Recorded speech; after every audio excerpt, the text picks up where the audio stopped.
Bonjour à toi YouTube et bienvenue sur cette nouvelle vidéo. Aujourd'hui on va parler de The Promised Neverland.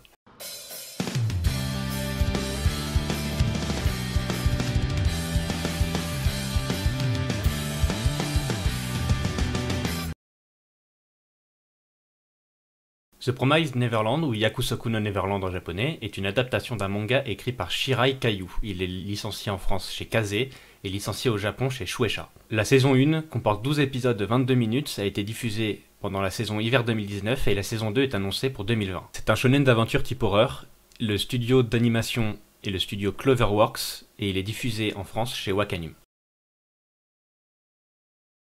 Pour le synopsis, on va essayer de faire court et pas trop spoil.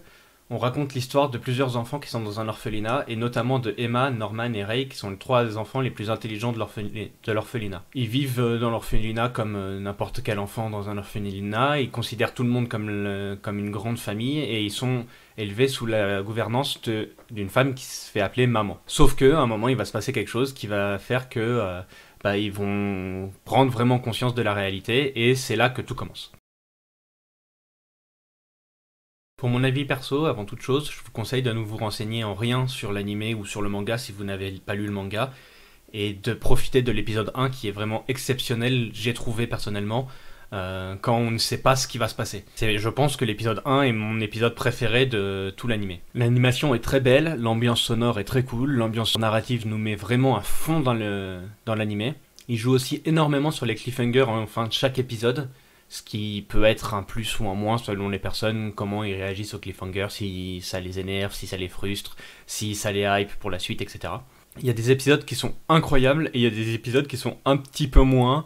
Comme je disais, moi l'épisode 1 c'est probablement mon épisode préféré de la saison. Il m'a vraiment scotché. Et du coup, mon attente était tellement haute pour le reste de la saison qu'il y a quelques épisodes qui m'ont un peu frustré, où je me suis dit ouais bon bof, on verra la suite. Mais dans la globalité c'est plutôt bien amené, c'est plutôt bien fait. Et la saison 1, j'ai vraiment kiffé la saison 1 et j'attends avec impatience la saison 2. Je lui mets un 9 sur 10 parce que justement je lui enlève un point pour ces épisodes, cette redescente un petit peu sur certains épisodes que j'ai ressenti.